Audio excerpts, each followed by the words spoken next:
Eliciting goals, checking the ecology, especially the motivation. For the most part, lessons appear to happen just like with absolutely no direction. So a client may come in and the coach may ask what the problem is, and they'll say a little problem, and then they'll choose something to do, and they're not checking that the task that they're about to undertake is supported in any way, shape or form by time, money, energy, effort, reason.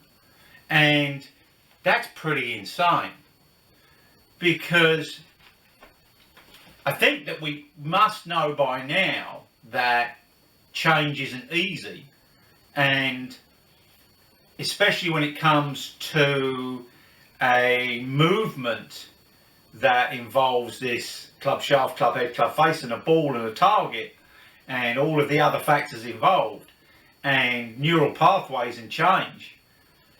You know, we get into so many habits in and out of golf that, are really hard to change without motivation. So the idea that we could start any relationship with a client without finding out what their specific goals are, and for them, whether they're reasonable or not. So I have absolutely no problem in stating that anybody that wants to become a scratch player can achieve that, and that most scratch players could become tournament winners, because there is and has always been incredible potential to people and to what they can achieve in golf. So if we want to really service the client effectively, then it's up to us, as they are the biggest resource, to correctly identify whether the challenge they're facing is actually worth taking on, because we virtually know, or should know, that anything can be achieved. I think that the motivation part of it is probably one of the most important parts of this.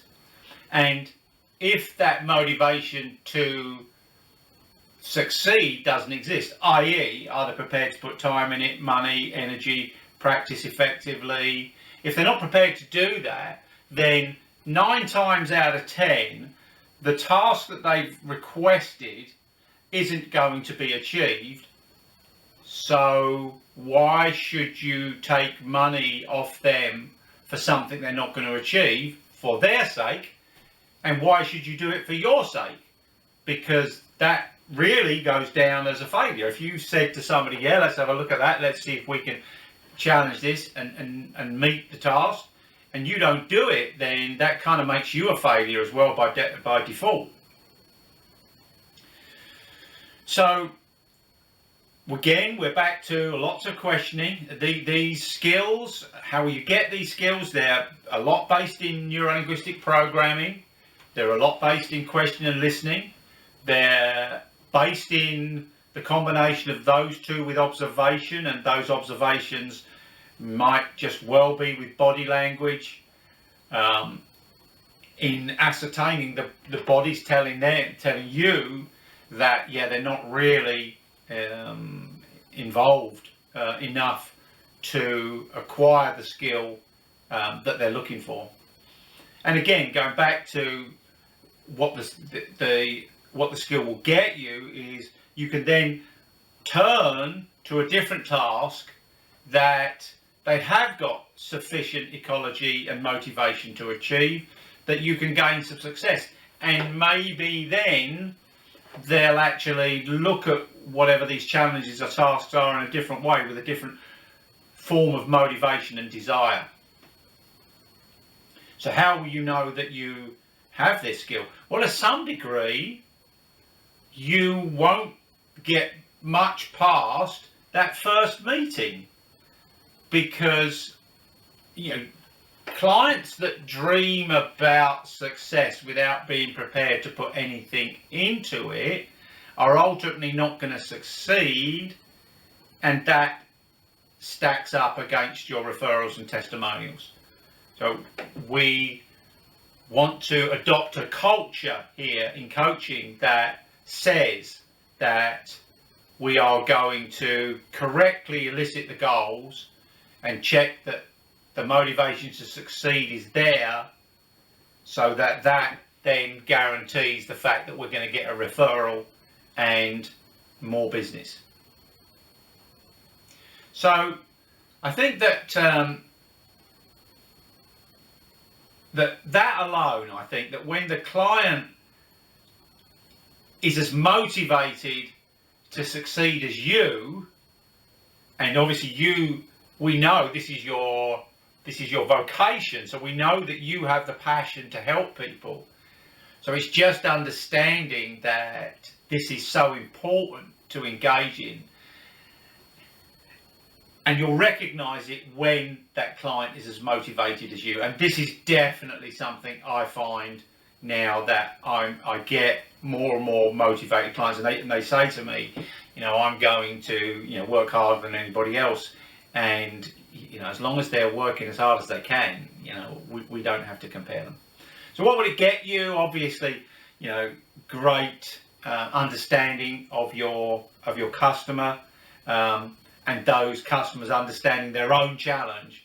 And again, this being a coach is really just being someone that the client can be accountable to. So when you set out those goals correctly and check the ecology, and then it's far more likely that them being accountable to you is more effective at getting to that goal. What will it avoid? Fixing things that don't need fixing, because sometimes you're going to go and do something that, because you haven't elicited the goal correctly, it's not what you want to do. Whether or not you succeed in doing it or not, it's not going to get you what it is that is required. And that could be something as simple as somebody coming in to lower a handicap, but what they really want is to win the club championship. And when that plan is talked about and discussed, then we might address the golf swing in a completely different way, because we've elicited the goal correctly. But also, when we elicit that goal correctly, then we'll also tap into what motivates them to do that. And occasionally we can pull that one out and remind them of how motivated they were. So this is a fundamental of any interaction with any client. You must be able to elicit a great goal, a goal they're motivated to achieve, and that is going to be good for both of you. So take some time to study how to elicit these goals and check the ecology, including especially the motivation. Once again, thank you for listening, and stay safe.